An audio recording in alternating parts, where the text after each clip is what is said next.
নমস্কার, আমি জ্যোতিষ আচার্য সিপারিয়াত আবার আপনাদের সামনে চলে এলাম একটা নতুন রকম ভিডিও বানানোর জন্য, মানে জ্যোতিষ সংক্রান্ত। দেখুন, আমি যেসব ভিডিওগুলো দিই আমি চেষ্টা করি আপনারা যাতে মানে ঘরে বসে একটু নিজেরা বুঝে নিতে পারেন এবং দেখে নিতে পারেন কিছুটা।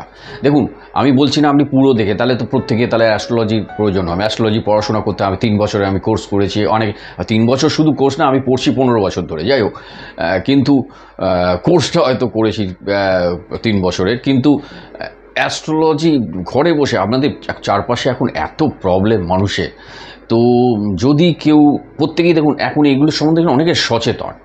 এটা ঠিকই, এই জ্যোতিষ বলুন, অ্যাস্ট্রোলজি বলুন, কি হরোস্কোপ, কি মানে 9টা গ্রহ কোথায়, মানে কোন কোন, এগুলো মানে অনেকটাই আপনারা বিভিন্ন রকম হয়তো জ্যোতিষ চ্যানেল দেখতে দেখতে হোক কি যেভাবে হোক একটা আইডিয়া পেয়েছে। এটা আইডিয়াটা থাকা ভালো, আমি একদমই বলছি না, কারণ এটা দরকার। কারণ নিজেরা একটু জানা থাকলে কি হয়, আপনি যদি মানে আপনি যদি যে ডাক্তারের কাছে যখন যাবেন, আপনার রোগটা যদি আপনি বুঝতে না পারেন আপনার রোগটা ঠিক কোথায়, কেন, কিভাবে, তো সেই অনুযায়ী পার্টিকুলার আপনি সেই প্রশ্নটা করতে পারবেন ডাক্তারকে। তো ঠিকই ব্যাপার সেরকম, আপনি যদি আপনার জেনে যান আপনার রোগ এবং দোষ গুণ কী কী ঠিক আছে এবং সেই অনুযায়ী পার্টিকুলার আপনি জ্যোতিষীর কাছে গিয়ে ওই প্রশ্নটা করতে পারলে সে দ্রুত আপনাকে ওই ব্যাপারটার সম্বন্ধে হাইলাইট করতে পারবে। এই হলো ব্যাপার, আর কিছু না। আপনি ওখানে একটা জ্যোতিষীর চেম্বারে যাবেন, 15 মিনিট আপনাকে ম্যাক্সিমাম সময় দেবে এবং তার জন্য যে টাকাটা ওরা নেবে সেখান থেকে আপনার দেখুন ওই 15 মিনিটে একজন জ্যোতিষীর পক্ষে আপনার সারা জীবনের জীবনপঞ্জি বলে দেওয়া সম্ভব না। এটা একদম ফ্যাক্ট, রিয়েল। আপনাকে ওই মুহূর্তে যেটা বলতে পারে সেটা হচ্ছে ওই মুহূর্তের পরবর্তী 8-10 বছর আপনার কীরকম যেতে পারে সেই নিয়ে একটা হাইলাইট দিতে পারে। আপনার বিবাহিত জীবন, কেরিয়ার, আপনার সন্তান, বিভিন্ন রকমের পড়াশোনা, হ্যাঁ, এইসব নিয়ে একটা ইঙ্গিত দিতে পারে।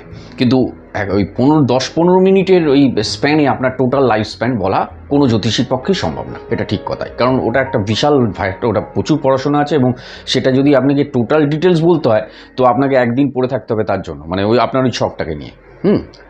তো যাই হোক, আজকে যেটা বলবো যেটা হচ্ছে, দেখুন সরকারি চাকরি, আমি অনেক জায়গায় আমাকে মানে কমেন্টস করছে যে সরকারি চাকরি দাদা কাদের কাদের হতে পারে, মানে কি কি হরোস্কোপে কি কি ইঙ্গিত থাকলে একজনের সরকারি চাকরি পাওয়ার একটা যোগ তৈরি হয় হরোস্কোপে। এটা অনেকে বলছে আপনি এই নিয়ে একটা ভিডিও করুন, তো আমি সেই জন্য করতে বাধ্য হলাম। যাই হোক, তা সরকারি, দেখুন আমি নিজেও একজন সরকারি চাকরি করি। আমি 2 বছর হলো রিটায়ার করব পরে, তারপরেই আমি চেম্বারে বসছি। এখন বসতে পারছি না, সময় নেই, তাই অনলাইন প্রেডিকশান দিচ্ছি বিভিন্ন রকম। তো দেখুন সরকারি চাকরি আপনি নিজের হরোস্কোপে একটু বুঝে যাবেন। আমার যে এই ভিডিওটা বলবো এটা আমি জেনারেল বলছি, তথাপি আমি যে তথ্যগুলো আপনাদের দেবো ওটা যদি আপনার নিজের যে জন্মছকটা আছে সেটা যদি দেখেন, একটু বুঝে যেতে পারেন আপনার সেই সরকারি চাকরির ইঙ্গিত আছে কি নেই আপনার ওই হরোস্কোপে। তখন আপনি জ্যোতিষীর কাছে যান, মানে যে এটা সত্যিকারই পার্টিকুলার কোন টাইমে হবে, কোন সময় হবে, কোন সময় আমি ট্রাই করব, কোন সময় আমি কম্পিটিটিভ এক্সামিনগুলো বসবো, এই সব ব্যাপারগুলো ওরা তখন বলতে পারবে। কারণ এটা তখন ব্যক্তিগত ছক না দেখলে ওটা বোঝা যাবে না যে আপনি কোন টাইমটার জন্য ওই জায়গাটা আপনার বেশি আলো হচ্ছে। তো আজকে যেটা বলবো, দেখুন সরকারি চাকরি পাওয়ার জন্য যে গ্রহ সবচেয়ে বেশি ইম্পর্টেন্ট, প্রথম গ্রহটাই হচ্ছে সান, রবি হচ্ছে আপনার সাংঘাতিক ইম্পর্টেন্ট একটি গ্রহ সরকারি চাকরি পাওয়ার জন্য।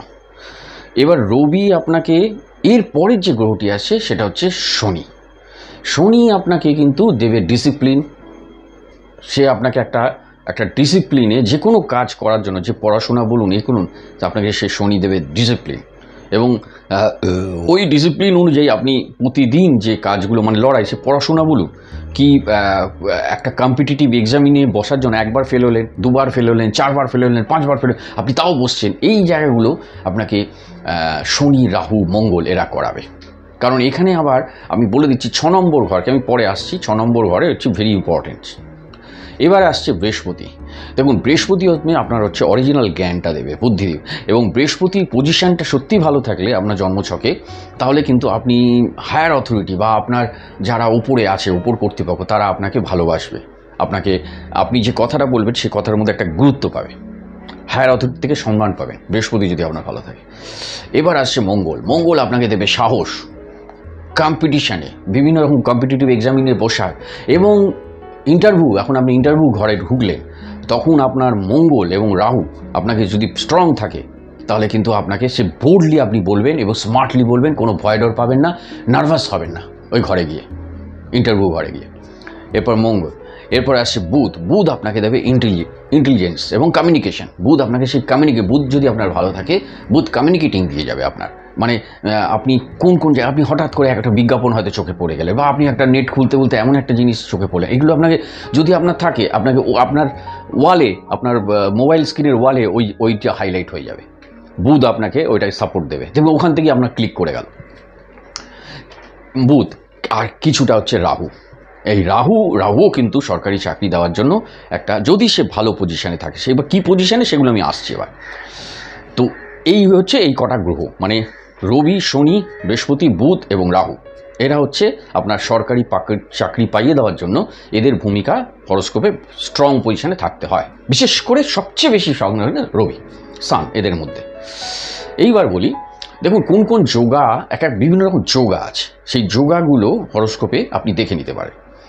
দেখুন রবি সবসময়, আপনার আগেও বলেছি, আমি আগের ভিডিওগুলো দেখে নেবে, যে দশম স্থান হচ্ছে আপনার অরিজিনাল কর্মের ঘর, কেরিয়ার করার ঘর। কেরিয়ার মানে আপনি কোন টাইপের কেরিয়ার হবে সেটা দশম ঘর আপনার ইঙ্গিত করবে, এবং দশম ঘরের রাজা, রুলিং প্ল্যানেট যেখানে বসে আছে সেখান থেকে ইঙ্গিত করবে। এবং একাদশ ঘর হচ্ছে আপনার পাওয়ার ঘর, মানে আপনি কর্ম করে কতটুকু পাবেন, কতটুকু সম্পদ সঞ্চয় করতে পারবেন। আপনি মানে 5 লাখ করবেন না 5 কোটি করবেন না 50 কোটি করবেন, নাকি 1,50,000ই থেমে থাকবেন, ব্যাপারটা এরকম। তো 11 নম্বর ঘরকেও স্ট্রং থাকতে হয়। এইবার আপনার হচ্ছে আমি যেটা বলছি, মানে দেখুন আমার কাছে ঘরের মধ্যে আমার একটু প্রবলেম আছে। আমি চেষ্টা, আমার খুব উচিত ছিল আমি যদি একটা ঘর নিই, সেখানে আমি একটা বোর্ড, একটা হোয়াইট বোর্ডে আপনি স্কেচ করে আপনার এঁকে দিলে আপনাদের পক্ষে আরও বুঝতে সুবিধা হতো। তা আমি চেষ্টা করছি, আমি মুখে বলে, আপনার ভিডিওটা বারবার একটু দেখে নেবেন কি বলতে চাইছি। আপনি আপনার জন্মছকটা নিয়ে বসুন। লগ্ন আমি বলেছি যে রাশি কি লগ্নকে অনেক আগে ভিডিওতে বলেছি। রাশি আপনার চন্দ্র যেখানে বসে আছে, যে ঘরে ওই দিনে আপনি জন্মেছেন, সেখানে চন্দ্র 2.5 দিন করে একটা ঘরে থাকে, সেটা আপনার রাশি হয়েছে। আর লগ্নটা কি ওই দিনের জন্য সূর্যের আলোটা 2 ঘন্টা অন্তত 12টা রাশির উপর সরেছে। তা আপনার জন্ম টাইমটা যদি সকাল 9:30 হয়, তাহলে 7:30 থেকে 10:30 সূর্যের আলো হয়তো ধনুতে ছিল, মেবি ওই দিনের জন্য। ধনু রাশির ওপর ছিল, তাই আপনার ধনু লগ্ন হয়ে গেল। আর রাশিটা মনে করুন আমরা কর্কটে ছিল, চন্দ্র কর্কটে ছিল, তাহলে কর্কট রাশি হয়ে গেল। তাহলে ধনুর লগ্ন কর্কট রাশি, এই হলো ব্যাপার। তাহলে আপনি এবার ছক নিয়ে বসুন যে লগ্ন যেখানে আছে আপনার, লগ্ন লং লেখা আছে, লং কথাটা, এই লং থেকে আপনি অ্যান্টি ক্লকওয়াইজ দেখুন আপনার দশম ঘরটা কী আছে। এরমভাবে ঘুরতে, মানে আপনার যদি লং ধনু হয়, তাহলে এই অ্যান্টি ক্লকওয়াইজ ঘুরতে পরপর আসুন। দেখুন দশম ঘরটা হচ্ছে আপনার বুধের ঘর, মানে কন্যার ঘর। তাহলে বুধ হচ্ছে আপনার দশমপতি, এই হলো ব্যাপার। এইবার এইখানে আপনাকে দেখতে হবে যে কোনো, এবার আপনি মকরে যান, তাহলে আপনার শুক্র আপনার কর্মপতি হয়ে যাবে, তুলার ঘর, ধনুর পর, মানে এরম ব্যাপার। আপনি মেষ লগ্ন থেকে আসুন, মেষ লগ্ন থেকে আপনার কর্মের ঘরটা হয়ে যাবে মকর রাশির ঘর, শনি। তো এই কর্মের ঘরে আপনার রবি বসে আছে কিনা, মানে দশমে আপনার রবি বসে আছে কিনা, এটা আগে দেখুন। রবি যদি দশমে বা লগ্নে বসে থাকে, এবার যোগাগুলো বলছে, খেয়াল রাখুন ভালো করে কথাগুলো। সান যদি আপনার লগ্নে 1 নম্বরে, লগ্ন মানে 1 নম্বর, এবং 10-এ বসে, আপনার সরকারি চাকরি পাওয়ার যোগ সাংঘাতিক প্রবল আছে ছকটার মধ্যে। রবি 1 ও 10-এ বসলে,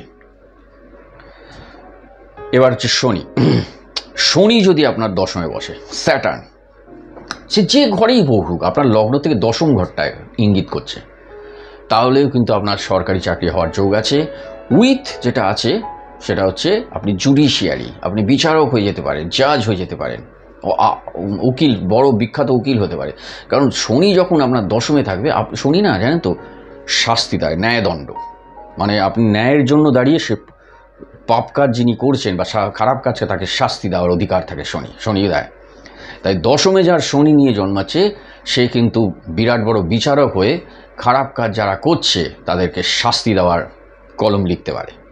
তার জন্য এই ধারায় তাকে শাস্তি দেওয়া হলো।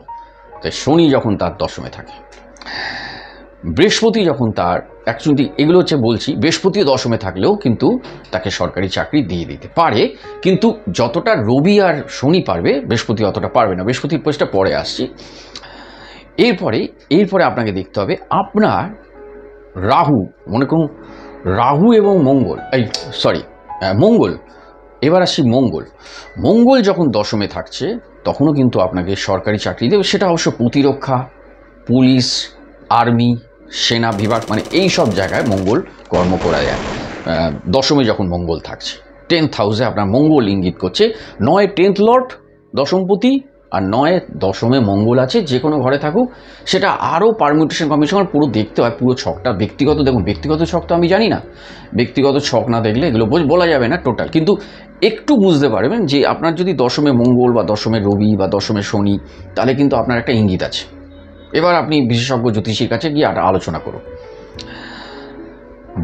দেখুন এইবার হচ্ছে রাহু যখন, রবি আর রাহু যদি দশমে থাকে তাহলেও কিন্তু তাকে সরকারি চাকরি যোগ করিয়ে দেয়, যদিও তখন রবির জন্য, কারণ রাহু আবার কি সরকারি চাকরি থেকে ডিটাচ করে দিতে পারে, কারণ যেহেতু দশমে রাহু মানে কি আনকনভেনশনাল জব, মানে একটা গতানুগতিক নয়, কিন্তু তখন ওই রবিকে, মানে রবির তুষ্টর জন্য রবিকে প্রতিদিন সূর্য নমস্কার এবং স্নান করে উঠে সকালে আপনাকে 3 বার করে রবিকে জল দিয়ে, যদি রবি রাহু এক জায়গায় থাকে, মানে স্নান করে জলটা সূর্যদেবের কাছে অর্পণ করা, এবং ওম জবাকুসুম শঙ্কাশং কাশ্যপ্যং মহাদুতিং ধান্তারিং স্বরূপাপগ্ন পুনতস্যি দিবাকরম, এই মন্ত্রটা 3 বার পড়ে জলটা নিবেদন করা।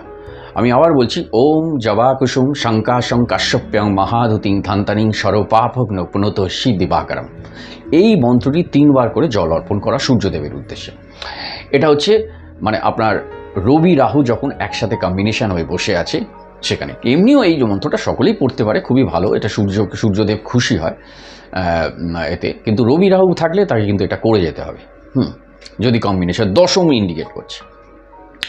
এইবার বলবো কি কি যোগা আছে। দেখুন রাজ্য কি করে আপনার এখানে তৈরি হচ্ছে, যেখানে সরকারি চাকরি পাইয়ে দেওয়ার জন্য রাজ্য, সেটা হচ্ছে আপনার শুভ গ্রহ।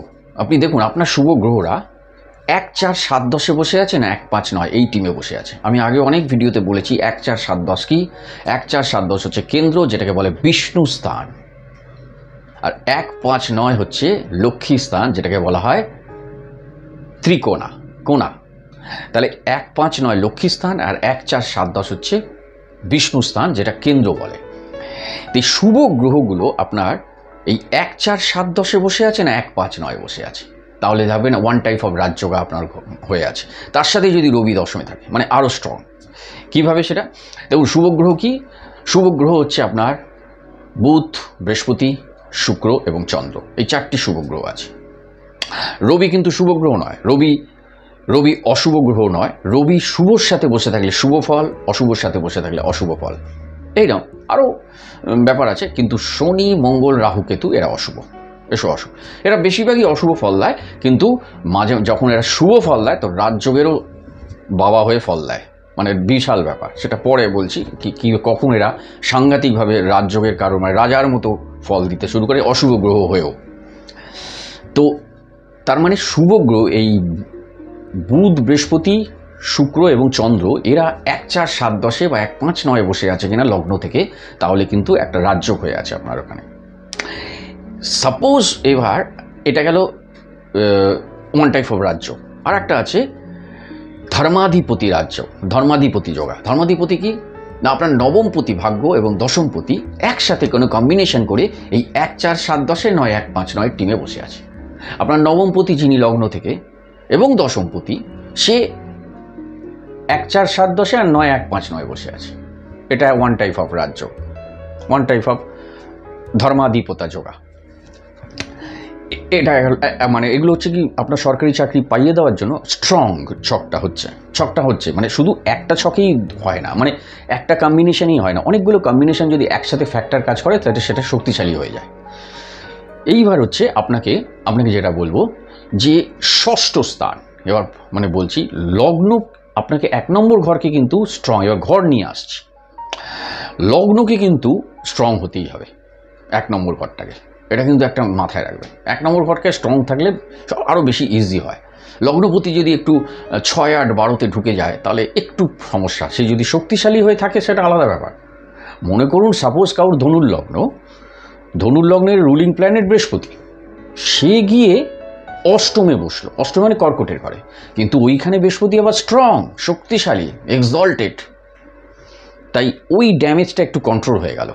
কারণ চন্দ্রের ঘরের বৃহস্পতি শক্তিশালী সবচেয়ে। আমি এরপরে ভিডিওতে আনবো 9টা গ্রহ কোথায় গিয়ে কোন ঘরে শক্তিশালী হচ্ছে আর কোথায় গিয়ে দুর্বল হচ্ছে এবং কোথায় গিয়ে মূল ত্রিকোণে থাকছে যাতে আরও শক্তিশালী হয়ে। মূল ত্রিকোণটাও খুব ভালো পজিশান। তো তাহলে এইখানে কিন্তু লগ্ন গিয়ে 8-এ বসলো, মানে নিজের ও একটা বন্ধু ঘরে গিয়ে বসেছে এবং শক্তিশালী হয়ে বসেছে, তাই ডিস্টার্ব হলো না। তাই এবার কিন্তু এই ধনুর্লগ্নের যদি মকরে গিয়ে বসতো তাহলে কিন্তু প্রবলেম হতো। মকরে ও নিচস্থ বৃহস্পতি। তো এটা গেল। এবার 6 নম্বর বলছি। 6 নম্বর হচ্ছে আপনার প্রতিযোগিতা। আপনি কম্পিটিটিভ এক্সামিনে আপনি সফল হবেন কি হবেন না, আপনি 6 নম্বর ঘরটা হচ্ছে সাংঘাতিক। এই 6-এ অনেক সময় রবি বসে থাকলেও তাকে 6 হচ্ছে আবার ডেলি ওয়ার্ক কিন্তু সরকারি চাকরি, ডেলি ওয়ার্ক মানে আপনি একটা জবে যেতেই হচ্ছে ডেলি। তাই 6 নম্বর ঘরে যদি আপনার রবি বসে থাকে সেখানেও কিন্তু আপনার সরকারি চাকরি পাইয়ে দেয়, এটা একদম সত্যি কথা। কিন্তু সেই 6 নম্বর ঘরে সরকারি চাকরি পাওয়ার সময় তাকে রবির দশাটাই চলতে হবে, তার সানের দশাটা যদি চলে ওই সময়, তবে এটা সুযোগ, ওই টাইমটার জন্য সে চেষ্টা করলে হবে। সেগুলো ব্যক্তিগত শখ না দেখা গেলে বলা যাবে না। আর একটা জিনিস তথ্য দিচ্ছি, মকর রাশিতে যদি কখনো রবি কাউর, মকর রাশিতে রবি কাউর উত্তরসারা নক্ষত্রে বক্স থাকে, মানে ব্যাপারটা হচ্ছে কি, মকর রাশিতে পূর্বসারা ও উত্তরসারা। দেখুন পূর্বসারা হচ্ছে আপনার 20 নম্বর, 21 নম্বর হচ্ছে উত্তরসারা। উত্তরসারা নক্ষত্রে যদি মকর রাশিতে, ওটাও রবির নক্ষত্র যদি বসে থাকে, মানে চন্দ্র যেহেতু মকর রাশি তাহলে চন্দ্র ওখানে বসে আছে, তাহলে রবিও বসে আছে উত্তরসারাতে, তাহলেও তার কিন্তু সরকারি চাকরি পাওয়ার ঝোঁক অনেকটা বেড়ে যাবে। কারণ মকর রাশি হচ্ছে অরিজিনাল কালপুরুষ চক্রের 10ম ঘর, কালপুরুষ চক্রের 10ম ঘর শনির ঘরটা, এবং শনি কর্মের কারক। সেখানে গিয়ে আবার রবি বসেছে, তো রবি আবার উত্তরসারায় নিজের নক্ষত্রে বসেছে, সুতরাং তার একটা সরকারি চাকরি হওয়ার প্রবল একটা ইঙ্গিত আছে তার ছকে। যারা মকর রাশি তারা দেখে নিন, তাদের চন্দ্র তো ওখানে বসে আছে বলে সে মকর রাশি, বাট রবিও ওখানে বসে আছে কিনা এবং সেটা উত্তরসারা নক্ষত্রে বসে আছে কিনা। 21 নম্বর নক্ষত্র, 22 নম্বর হচ্ছে ওখানে শ্রবণা আছে, 23 নম্বর ধনিষ্ঠা আছে, তাহলে কিন্তু 21-এ বসে আছে কিনা রবি। এটা গেল একরকম তত্ত্ব। আর একটা তত্ত্ব এবার হচ্ছে আমি যেটা বলছি যে 6 নম্বর, মনে করুন 6 নম্বর ষষ্ঠ ঘর এবং 9ম ঘর কীভাবে সরকারি চাকরির কম্বিনেশনগুলো হতে পারে।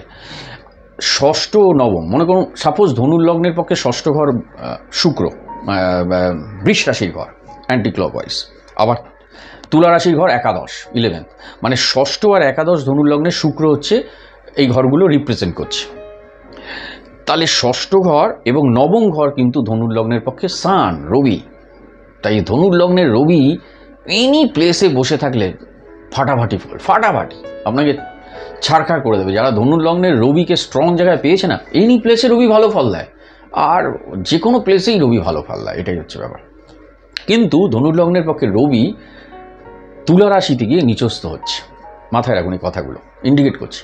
ধনুর লগ্নের রবি 9মপতি ভাগ্যপতি, সে গিয়ে তুলা রাশিতে 11-এ যদি বসে, 11তে গিয়ে বসে, 11তে রবি ভালো ফল দেয়, কেউ দারুণ ফল দেয় 11, কিন্তু যেহেতু তুলা রাশিতে গিয়ে বসে ওখানে নিচস্থ রবি দুর্বল, ডেভিলেটেড, তাই রবি এখানে কমজোরি হয়ে যাবে। আপনি হয়তো মানে 5 লাখ পাওয়ার কথা, আপনি 50,000 পাবেন, ব্যাপারটা এরকম হয়ে যায়।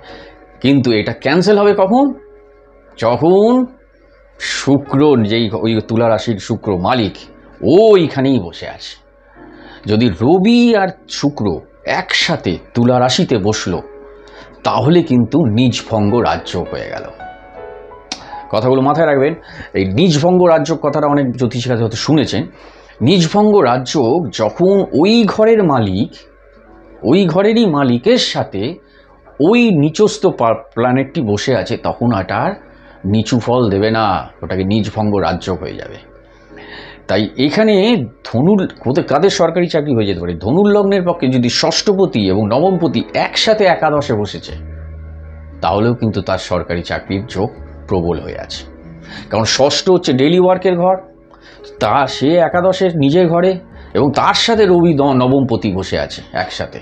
সুতরাং এবং ওই সময় যদি রবির দশা চলে এবং ষষ্ঠপতির দশা চলে, মানে শুক্রের দশা চলছে, আপনার হয়তো সানের দশা চলছে, তো আপনি ওই সময় সাংঘাতিক চেষ্টা করুন, বিভিন্ন রকম কম্পিটিটিভ এক্সামিনে বসে যান, আপনি সফল হওয়ার চান্স প্রচুর। এইগুলো আরও ব্যক্তিগত ছকে গিয়ে বলে, এগুলো আমি বলে রাখছি জাস্ট এই কাণ্ডগুলো হতে। এবার আর একটা তথ্য দিচ্ছি, তথ্যগুলো দেখে রাখুন। দেখুন আপনার জন্মছকে শনি কোথায় বসে আছে, শনি কিভাবে আপনাকে সরকারি চাকরি পাইয়ে দেয়। শনি জন্মছকে কোন ঘরে বসে আছে, এবং সেটা যদি বন্ধু ঘরে হয় দারুণ, বন্ধু ঘরটা পজিটিভ। মেষের ঘরে থাকলে কিন্তু মুশকিল, কারণ মঙ্গলের ঘরে শনি একটু প্রবলেম করবে। বন্ধু ঘর মানে বুধের ঘর, শুক্রের ঘর। বুধের ঘর মানে মিথুন আর কন্যা, তুলা এবং বৃষ, এটা হচ্ছে বন্ধু ঘর। শনি চন্দ্রের ঘরেও খারাপ নয়, কিন্তু চন্দ্র শনিকে শত্রু মনে করে না, কিন্তু শনি চন্দ্রকে শত্রু মনে করে। যাই হোক, তো এই ঘরে বেছে তো দারুণ। এবার দেখুন শনি যদি তার নিজের ঘরেও বসে থাকে, মানে এই চারটে ঘর বললাম তো, বৃষ, তুলা, কন্যা এবং আপনার মিথুন, এবং শনি নিজস্ব দুটো ঘর মকর এবং কুম্ভ। কুম্ভতেও শনি ত্রিকোণা একদম, মানে মূল ত্রিকোণ কুম্ভতে হয়। তাহলে শনি যদি এই 6টা ঘরের মধ্যে কোথাও বসে থাকে এবং যেখানে বসে আছে সেখান থেকে রবির থেকে শনি কি পজিশানে আছে, মানে আপনার ঘরে আপনার জন্মছকে শনি যেখানে বসে আছে এবং রবি যেখানে বসে, এটা দেখুন। তাহলে রবি যেখানে বসে আছে সেখান থেকে শনি 1, 4, 7, 10-এ বসে আছে নাকি 1, 5, 9-এ বসে আছে, সরকারি চাকরি দারুণ হয়ে যেতে পারে। মানে আমি একটা উদাহরণ দিচ্ছি, উদাহরণ না দিলে, আমি বললাম না এগুলো বোর্ডে এঁকে দিলে আপনার পক্ষে সুবিধা হতো, আমি পারছি না, প্লিজ আপনারা বারবার একটু দেখে বা বুঝে বা আমাকে জিজ্ঞেস করে নেবেন আমি হোয়াটসঅ্যাপে যে কি এই ব্যাপারটা আছে কি না। মনে করুন সাপোজ ধনুর লগ্নের পক্ষে রবি শুক্র একসাথে তুলা রাশিতে বসে আছে, সেটা একাদশ ঘর, 11th হাউস, পাওয়ার ঘর, ডিজায়ার ফুলফিলমেন্ট, মানে আপনার সারা জীবনে আপনি একাদশ যদি আবার স্ট্রং না থাকে আপনার ফুলফিল হবে না জীবন, মানে আপনি পাবেন না অতটা যতটা পাওয়ার কথা ছিল, তাই একাদশকেও স্ট্রং থাকতে হয়। সাপোজ ওইখানে আপনার রবি শুক্র বসে আছে তুলারাতে, ধনুর থেকে 11 নম্বর ঘরে, আর শনি বসে আছে আপনার তৃতীয় কুম্ভ রাশির ঘরে, নিজের ঘরেই তৃতীয় বসে আছে। তাহলে তৃতীয় বসে থাকা মানে এইখানে রবির থেকে দেখুন শনি, এবার রবির থেকে কাউন্ট করুন, গোনা রবির থেকে শনি কত দূরে বসে আছে, কত নম্বর, 1, 4, 7, 10-এ আর 1, 5, 9, এটা যেটা বললাম। তাহলে রবির থেকে দেখুন, রবি হচ্ছে তুলা রাশি 1 নম্বর, 2 নম্বর বৃশ্চিকের ঘর, 3 নম্বর ধনুর ঘর, 4 নম্বর মকরের ঘর, 5 নম্বর দেখুন শনির ঘর। তাহলে রবির থেকে 1, 5, 9-এর টিমে বসে আছে শনি। এবার শনির থেকে দেখুন, শনির থেকে রবি বসে আছে 9 নম্বর ঘরে, ওই দিক দিয়ে আসুন অ্যান্টি ক্লকওয়াইজ, দেখুন শনির থেকে গুনতে দেখুন রবিকে 9-এ পাবেন। তাহলে এবার এটা গেল। তারপরে শনি যদি আপনার 3 এবং রবি যদি 11-এ থাকে, 3-11 কম্বিনেশনে, মাথায় রাখুন লাস্ট কথাটা হচ্ছে 3-11 কম্বিনেশন, বা রবি মনে করুন 3-এ আছে, শনি 11-এ আছে, 3-11 কম্বিনেশনে সরকারি চাকরির যোগ প্রবল, তাহলে এই যে ব্যাপারগুলো বলা। এইখানে হচ্ছে এবার হচ্ছে আপনার দশা। এবার আর একটা জিনিস বলছি, অনেকে দেখা যাচ্ছে অনেক ছকে রবি 10-মে বসে আছে কিন্তু সরকারি চাকরি পায়নি, এটা হতে পারে, সেটা অন্য ছক, তার মানে তার একাদশ ডাউন আছে। দ্বিতীয়পতি ধন, যেখান থেকে রোজগার করবে, ধনটা স্ট্রং নয়। রবি 10-মে বসে আছে বাট একাদশ এবং দ্বিতীয় স্ট্রং নয়। তাহলে আমি আগের কোন ভিডিওতে বলেছিলাম যে 2, 5, 9, 11 আপনার টাকার কোথা থেকে আসবে, আপনার জীবনে সম্পদ কোথা থেকে আসবে সেটার ইঙ্গিত আছে 2, 5, 9, 11। তাহলে 2 আর 11 যদি দুর্বল থাকে, সেখানে রবি 10-মে একা কিছু করতে পারবে না, বা রবি যদি করেও আপনি পাবেন সেটা কম পাবেন। তার মানে আপনি এমন একটা জায়গায় চাকরি করেন, আপনি তো প্রাইভেট ফার্মে চাকরি করেন, কিন্তু সেই প্রাইভেট ফার্মটি, বেসরকারি সংস্থাটি দেখবেন, যেখানে খবর নিন, যেখানে ওরা কাজ করে, যে কাজটাই করে, যেটা প্রোডাকশানই হোক বা কোনো কিছু কাজ সার্ভিস দেওয়া, সেটা কোন সরকারি দপ্তরগুলিতেই ওরা পরিষেবা দেয়। মানে ওদের কোম্পানি যে জিনিসটা তৈরি করে সেটা সরকারি দপ্তরগুলোতে পরিষেবা পায়, সেখান থেকে যায়। তাহলে আপনি কিন্তু সেই জায়গাটায় আছেন, তার মানে আপনি ডাইরেক্ট সরকারি চাকরি পাননি, কিন্তু এমন একটা জায়গায় কাজ করছেন যেখান থেকে যেই কোম্পানিটা সরকারি দপ্তরগুলোতে পরিষেবা দেয় 10-মে, যেহেতু আপনার 2 নম্বর 11 নম্বর ঘরটা দুর্বল আছে, তাই ডাইরেক্ট সরকারি চাকরি হয়নি। এ তো গেল একটা। এবার লাস্ট যেটা বলবো যে আপনাকে অবশ্যই দেখতে হবে আপনার বর্তমান দশাটা কি চলছে। সেই দশা যদি মনে করুন আপনার সেই দশা যদি রবির দশা হয় আরও জোরালো, ষষ্ঠপতির দশা হয় 6 হাউসের সাংঘাতিক জোরালো, মানে ষষ্ঠ মনে করুন সাপোজ দশমের দশা, মানে ষষ্ঠপতির দশা এবং রবির দশা। ষষ্ঠপতির আমি জানি না কি, ষষ্ঠপতি অনেক সময় মঙ্গল হতে পারে, ষষ্ঠপতি মঙ্গল, ষষ্ঠপতি শুক্র হতে পারে, কিন্তু রবির দশার সাথে ষষ্ঠপতির দশার কানেক্টিং হয়েছে, মানে দশাটা চলছে রবি আর অন্তদশাটা চলছে হয়তো ষষ্ঠপতির এনি তাহলে ষষ্ঠপতির সাথে, তাহলে ষষ্ঠ আপনাকে কি করবে, আপনাকে কম্পিটিটিভ এক্সামিনে সফল করিয়ে দেবে এবং ওই সময় সরকারি চাকরি পাওয়ার যোগটা প্রবল হয়ে যায়। এবার হচ্ছে ওই দিনের জন্য সাপোজ পার্টিকুলার একটা দিন, আপনি তো ওটা দশা চলছে, দশাটা অনেকে 7 বছর চলে, অনেকে 15 বছর চলে, 18 বছর চলে, 15 বছর না 7, 18, 10 বছর চলে চন্দ্রের দশা এরমভাবে, 7 বছর রবির দশা, তো এরমভাবে 18 বছর চলবে রাহুর দশা, 16 বছর চলবে বৃহস্পতির দশা, শনি চলবে 19 বছর, এইরকম টাইপের। তাহলে কোন পার্টিকুলার ওই দিনের জন্য ট্রানজিট কি হচ্ছে, মনে করুন আপনার ওই দিনের জন্য আপনার দশম ঘর এবং ষষ্ঠ ঘরের ওপর দিয়ে নয় রবি ক্রস করছে, নয় বৃহস্পতি ক্রস করছে, নয় শনি ক্রস করছে, আরও প্রবল। মানে ওই দিনে পার্টিকুলার ওই দিনে যদি আপনি ইন্টারভিউয়ে যান, এগুলো দেখুন, এগুলো আপনারা হয়তো বলতে পারবেন না অত কিছু জানে, এটা বিশেষজ্ঞ জ্যোতিষীর কাছে যাবে একদম, এটা হচ্ছে পুঙ্খানুপুঙ্খানু সূক্ষ্মতে যাচ্ছে, আরও সূক্ষ্মতে। তো এইখানে সূক্ষ্মতে ঢুকতে গেলে আপনাদের পক্ষে, আপনাদের মেন যে প্রথম যে পয়েন্টগুলো বললাম আপনারা দেখে নিন, রবি আপনার জন্মছকে 10 ঘরকে ইন্ডিকেট করছে কিনা, দশম ঘরকে, শনি ইঙ্গিত করছে কিনা, আপনার জন্মছকে রবি এবং পঞ্চমপতি দশমপতি মানে রবি একসাথে 1, 4, 7, 10 বা 1, 5, 9 টিমে বসে আছে কিনা, এরা শুভ গ্রহগুলো এটা বসে, এখানে আপনার 1 টাইপ অফ রাজযোগা হয়ে গেল। তো 6 নম্বর ঘর সাথে 10 নম্বর ঘরের কানেক্টিং হয়ে একসাথে 11 বসে আছে কিনা, সেখানে রবির যুক্ত আছে কিনা, শনি যুক্ত আছে কিনা, এইসব ব্যাপারগুলো, মঙ্গল যুক্ত আছে কিনা, মঙ্গলও স্ট্রং, মঙ্গল কিন্তু আপনাকে যদি 10-এ থাকে মঙ্গল আপনাকে আর্মি, পুলিশ, IPS অফিসার, মানে মিলিটারি সার্ভিস এসব জায়গায় চাকরি করিয়ে দেবে মঙ্গল হচ্ছে খুব সাহসিকতা। তো তাই আজকে এই ইনফরমেশানগুলো দিলাম। নেক্সট বলবো, আমি বলছি মানে অনেকে বুঝতে হয়তো সুবিধা হবে যে 9টা গ্রহ কোথায় গেছে শক্তিশালী হচ্ছে, কোথায় দুর্বল হচ্ছে, কোথায় সে মূল ত্রিকোণ যাচ্ছে। মূল ত্রিকোণটা সেটাও কি সেই সময় সেই ভিডিওতে বলে দেবো, চোখ রাখুন এবং চ্যানেলটা ভালো লাগলে অবশ্যই সাবস্ক্রাইব করুন। সব সাবস্ক্রাইব আপনারা করেছেন, আমি সত্যি অভিভূত। আমি মানে কেন বলছি, প্রত্যেককে ধন্যবাদ জানাচ্ছি যারা আমায় সাবস্ক্রাইব করলেন। আমি 2 মাস আর 5-10 দিনে আমাকে 1000 সাবস্ক্রাইবার পূর্ণ করে দিয়েছেন। তাই যারা আমাকে করলো, আমার এই নতুন যাত্রাপথে আমাকে যারা সামিল আমার সাথে দিল, তাদের কাছে আমি চিরকৃতজ্ঞ। কারণ আমি অ্যাকচুয়ালি একটা সরকারি চাকরি করি, তার আগেও আমি এন্টারটেইনার, আমি একজন মানে সারা কলকাতায় আমি ট্যালেন্ট 95 কন্টেস্টে 95 সালে আমি অ্যাক্টিংয়ে সেকেন্ড হয়েছিলাম, কিন্তু আমার কেরিয়ারটা ওইদিকে হয়নি, আমি সরকারি একটা চাকরি পেয়ে যাই। আর আমার পক্ষে লোয়ার মিডিল ক্লাস ফ্যামিলির ছেলে কখনো একটা সরকারি চাকরি ছেড়ে ওই স্বপ্নকে আঁকড়ে ধরা সম্ভব না। আমিও স্ক্রিপ্ট লিখতে পারতাম, নাটক ফাটক এসব লিখে ছেড়েছিলাম, কিন্তু তারপর থেকে আমি দেখলাম যে আমার ওই লাইনে কেন কেরিয়ার হলো না। মানে আমি এত কিছু বড় বড় লোকের সাথে পৌঁছে আমার এত গুণ থাকা সত্ত্বেও তখন আমি বিগত ওই অ্যাস্ট্রোলজি পড়া ধরলাম। যে দেখুন, গুণ মানুষের সব কিছুই থাকতে পারে, যে কোনো গুণ, সে পড়ার গুণ হোক, লেখাপড়ার গুণ, নাচের গুণ, গানের গুণ, যে কোনো, কিন্তু সেই গুণ অনুযায়ী আপনার পেশাটা আপনাকে সমর্থন করছে কিনা, যেখান থেকে আপনি টাকা রোজগার করবেন সেটার ওপর অনেকটা নির্ভর করে। তাই গুণটা খুব থাকা দরকার, কিন্তু গুণ অনুযায়ী কর্ম অনেক সময় সাপোর্ট করে না, সেটা একটা সত্যি কথা। যাই হোক, নেক্সট অন্য ভিডিওতে আরও অন্যরকম ইনফরমেশন দেবো। Thank you very much. সকলে ভালো থাকুন, ভালো থাকার অন্তত চেষ্টা তো করুন। নমস্কার।